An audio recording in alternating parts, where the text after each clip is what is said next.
ಚಿತ್ರದುರ್ಗದ ಅಪಘಾತದಲ್ಲಿ ಸಾವಿನ ಸಂಖ್ಯೆ ಇನ್ನೂ ಒಂದು ಹೆಚ್ಚಾಯಿತು. ಬಸ್ನ ಚಾಲಕ ಪಾಪ ಅಲ್ಲ, ಮೊಹಮ್ಮದ್ ರಫೀಕ್ ಅಂತೆ. ಆತನು ಚಿಕಿತ್ಸೆ ಫಲಿಸಿಲ್ಲ, ಪಾಪ ಆತನು ಹೋಗ್ಬಿಟ್ಟಿದ್ದಾನೆ.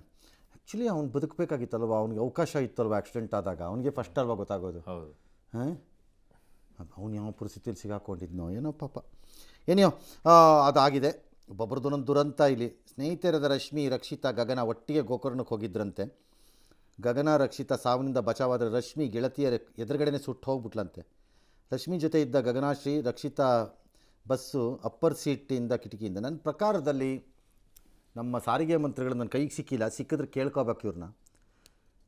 ಈ ಬಸ್ಸುಗಳಲ್ಲಿ ಅಪ್ಪರ್ ಸ್ಲೀಪರ್ನ ಬ್ಯಾನ್ ಮಾಡಬೇಕು. ಒಂದು ವೇಳೆ ಇರಬಾರ್ದು ಆ ಬಸ್ಸುಗಳು. ಫಸ್ಟ್ ಆಫ್ ಆಲ್ ಈ ಅಪ್ಪರ್ ಸ್ಲೀಪರ್ ಮಾಡೋದಕ್ಕೆ ಟೆಕ್ನಿಕಲಿ ತಾಂತ್ರಿಕವಾಗಿ ಸೂಕ್ತನಾ ಅಂತ ಫಸ್ಟ್ ಚೆಕ್ ಮಾಡಿಸ್ಬೇಕು ಬಸ್ಸುಗಳನ್ನು.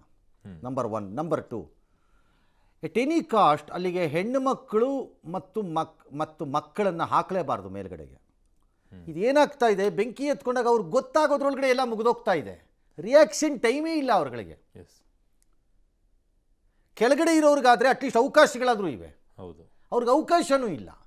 3ನೇದು, ಬಸ್ಸುಗಳ ಮೇಲೆ 4 ಅಡಿ ಹೈಟಲ್ಲಿ ಇದು ಸಾಮಾನು ಸರಂಜಾಮುಗಳನ್ನು ತುಂಬಿ ಕ್ಲೀನಾಗಿ ಇದಾಕಿರ್ತಾರೆ. ಟಾರ್ಪಾಲ್ ಬ್ಯೂಟಿಫುಲ್ಲಾಗಿ ಕವರ್ ಮಾಡಿಬಿಟ್ಟು ಹೋಗ್ತಾರೆ. ಬ್ಯಾನ್ ಮಾಡಬೇಕು. ಯಾಕೆ? ಮಾಲೀಕಂಗೆ ಗೊತ್ತಿಲ್ಲ ಅವನು ಏನು ಸಾಗಿಸ್ತಿದ್ದಾನೆ, ಯಾವನೋ ಡಬ್ದಲ್ಲಿ ತಂದಿರ್ತಾನೆ. ಡ್ರೈವರ್ಗೂ ಗೊತ್ತಿಲ್ಲ ಅವನು ಏನು ಸಾಗಿಸ್ತಿದ್ದಾನೋ. ಅಣ್ಣ ಇದೊಂದು 10 ಬಾಕ್ಸ್ ಆಗ್ತಾ ಇದ್ದೀನಿ ಅಣ್ಣ ಅಂದರೆ, ಯಾಕ ಅದೆಷ್ಟೋ ಇಸ್ಕೊಳ್ಳೋದು ಅಂತ ದುಡ್ಡು ಇಸ್ಕೊಂಡ್ಬಿಡ್ತಾರೆ ಅಷ್ಟೇ. ಗೊತ್ತಾಗ್ತಾ ಇಲ್ಲ ಏನು ತೊಗೊಂಡು ಹೋಗ್ತಿದ್ದಾರೋ.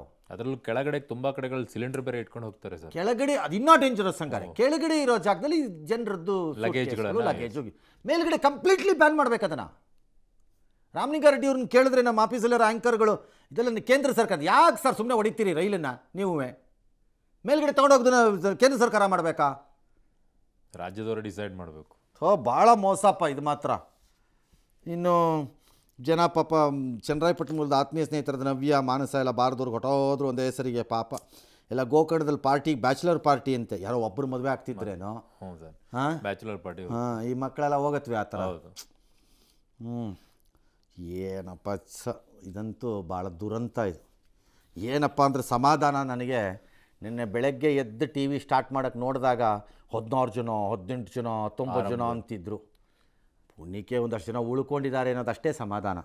ಎಸ್, ಜೀನಿ ಸ್ಲಿಮ್ ರೆಫರ್ ಮಾಡ್ಬೇಕಾದ್ರೆ ಕಾರಣ ಏನಂದ್ರೆ ವೇಟ್ ಲಾಸ್ ಸಲುವಾಗಿ ನಾನು ಭಾಳ ಜನ ಕೇಳಿದ್ರು. ಫಸ್ಟ್ ನಾನು ತಗೊಂಡು ನನಗೆ ರಿಸಲ್ಟ್ ಬಂದ್ಮೇಲೆ ಆಮೇಲೆ ನಾನು ಜೀನಿ ಸ್ಲಿಮ್ ಇನ್ನೊಬ್ಬರಿಗೆ ಪ್ರಿಪೇರ್ ಮಾಡಿದ್ದೆ. ಸುಸ್ತಾಗೋದು ಕಡಿಮೆ ಆಯ್ತು, ವೀಕ್ನೆಸ್ ಅದು ಏನೂ ಇಲ್ಲ, ಪೂರಾ ಹೆಲ್ದಿ ಅದೇನಿ. ವೇಟ್ ಜಾಸ್ತಿ ಇರೋರಲ್ಲಿ ಏನೇ ಡೌಟ್ ಇಲ್ಲದೆ 100% ಬಳಸಬಹುದು. ಪ್ರತಿದಿನ ನಮ್ಮ ಜೀನಿ ಸ್ಲಿಮ್ ನ ಯೂಸ್ ಮಾಡಿ ಯಾವುದೇ ಸೈಡ್ ಎಫೆಕ್ಟ್ ಇಲ್ದಂಗೆ ನೀವು ಸಣ್ಣ ಆಗ್ತೀರಾ.